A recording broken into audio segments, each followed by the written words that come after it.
At ayun nga ho, nagbabalik ang inyong lingkod, Carlo Mendez TV sa araw ng Biyernes. Abangan ang ating pag-uusapan ngayong gabing ito.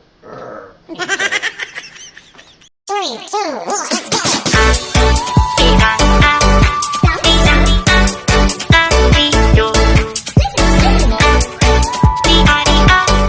At yun nga ho guys, sa kahapon na ating nasaksihan. Di ba? Parang rally lang ito din. Nasaksihan natin ang 4th anniversary ng Team Palaboy doon sa Malaysia. Nag-celebrate sila and may konting iyakan. Alam mo na, that's what friends are for. Di ba? Yun nga ho, congratulations to Team Palaboy at sa kanilang mga vloggers dyan at mga members at mga sponsors. Ayan. Siyempre, natutuwa tayo bilang kaibigan natin itong mga taga-Team Palaboy, guys, no? Kasi nga, kahit na may issue tungkol sa kanila, patuloy sila nag-entertain sa kanilang mga viewers. Ayun, yun naman ang importante dun eh. Diba? So ngayon, eto. Sabi ko nga dun sa comment ko, nag-comment ako kahapon doon habang sila ay nagse-celebrate na kanilang 4th mansari. Ayan. Sabi ko nga, maigi na lang yan na may sarili kayong community kaysa sa dumidikit kayo dun sa isang community na ayaw na sa inyo. O di ba totoo naman guys, ang sinasabi ko. Alangan na ipagsiksikan mo ang sarili mo sa isang grupo na ayaw na sa inyo, na sinusuka na kayo. O di ba? Tapos ngayon umalis ang Team Palaboy doon. Tinitiran nyo na naman. Alangan, ano gusto nyo? Magmakaawa, magnikluhod ang Team Palaboy sa harapan ninyo para lang pagmumukhain ninyo mga syunga-syunga. Maakit yung ano ko, maakit yung bone marrow ko sa inyo. Bone marrow talaga dahil. 'Di ba?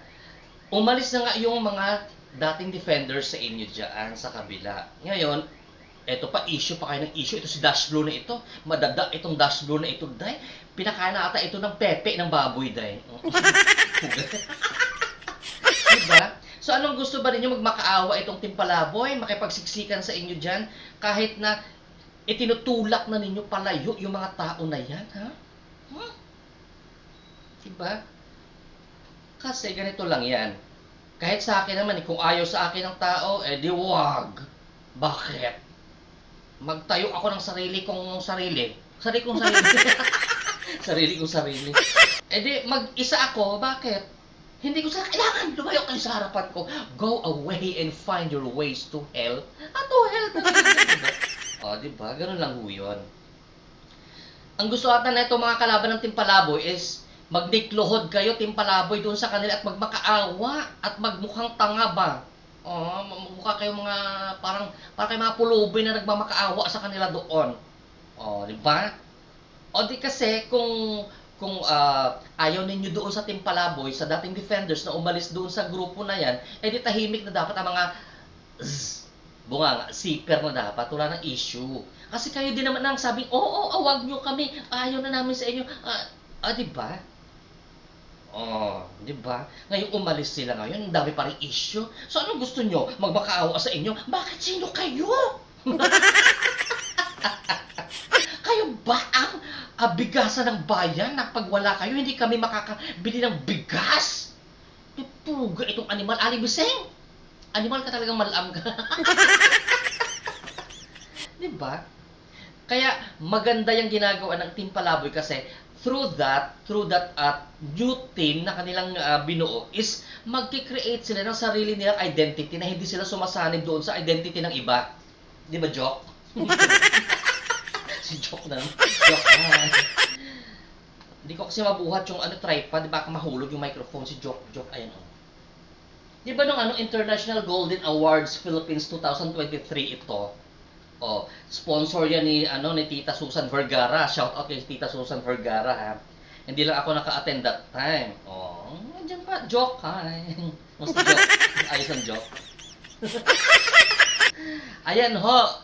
So, wala namang masama doon sa nagtayo ito. So, kung sasabihin ng dating grupo nila na ginamit ninyo itong si Joke, kaya nagkapangalan kayo. Kung eto read my lips, ha. Kung sasabihin ng grupo ni Jok na ginamit lang si Jok ng mga dating defenders para magkapangalan sila. Abay, sino ba nag-imbita sa kanila para ipagtanggol kayo ng mga panahon na lubog na kayo? Ay, totoo yan, day. Hindi na sila makaahon doon, wala na silang laban kay BPM sa Timbirador at sa lahat-lahat na tumitira dati doon sa grupo na yun. O, di ba?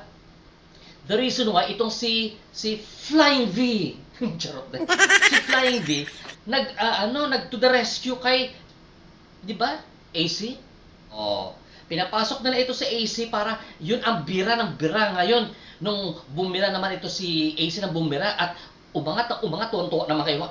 Yung mga puka yung Pepe and Aling Bising tuwan-tuwa naman dahil nung bira ng bira si AC kasi talagang umangat, di ba Aling Bising? Umangat ang balikat mo para may TV ka na. Umaangat na yung balikat mo.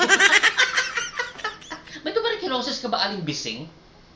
Magkalinawan niya tayo kasi baka pag umubo ka dahil ay nako. May monkey baka may monkeypox ka. Huwag ka itong malam na ito, may monkeypox ka pa at hayop ka. Ilibing kita dyan eh.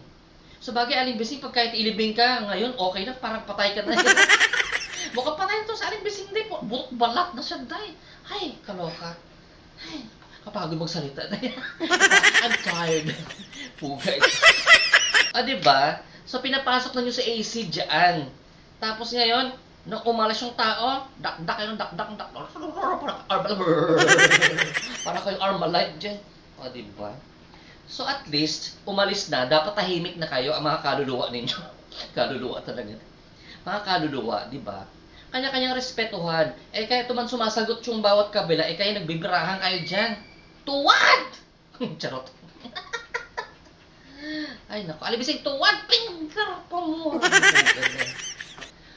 So, seriously speaking, tama yung ginagawa ng Team Palaboy na nagtayo sila ng kanilang community dahil nga, through that, gaya ng sabi ko a while ago, magkakaroon sila ng sarili nilang identity na hindi sila gumagamit ng identity ng iba gaya nung dati. O, di ba? Para wala nang masabi, guys. Ay, nako. So, yun lang, ha? Ang gusto kong iparating sa sambayan ng Pilipino, kaya pinatawag ko kayo lahat ngayong gabi. Charot. Ay, nako. Tama yan. Sayawan ninyo ang inyong kalaban nang ma-asar sila. Di ba? Kanya-kanyang diskarte sa buhay ang pag-vloggers eh. Kanya-kanyang strategy, kanya-kanyang konsepto kung saan tatangkilikin sila ng kanilang viewers. Di ba? Ganun lang yun. Kaya, no hurt feelings. No, ano sabi ng damit ko? No hard feelings. Nalulukilaway ko din. Romolyo na naman yung pleno ko. No hard feelings dapat lang, ha? Kung talaga pinapakita ninyo na positive kayo sa buhay ninyo at kayo ay ehemplo. Kono. Kono ha, kono. So tama lang yung ginawa ng Team Palaboy. Congratulations again sa Team Palaboy at sa buong members nito. Happy 4th Mansari ulit sa inyo and keep going. Never mind your bashers. That is part of your success. English yun din. Sabi ko sa inyo, English. Kasama sa success siyang ganyan may mga basher. Kasi hindi naman lahat talaga ng tao mapiplease natin, guys. Ha? Di ba kung hindi kayo ma-please, manahimik kayo sa mga panty ninyo, mga butas. Butas talaga. Ang daming sumising. Ay nako, nagsasalubong yung dalawang kilay ko. Sana kayo? So ito muna ang ating vlog sa araw ng Biyernes, kabayan, ha. So abangan ulit bukas ang ating panibagong vlog. And again, congratulations sa Team Palaboy. Happy 4th Mansari sa inyo lahat. God bless you all. Ayan. Carlo Meles TV is signing off and Tita Nora, umiyak kagabi yan. Pero maganda yung ginawa ninyo kagabi na e-entertain ninyo ang inyong mga viewers. Maganda ang konsepto ninyo kagabi. I like it. Keep it up, guys. Carlo Meles TV signing off. Bye-bye.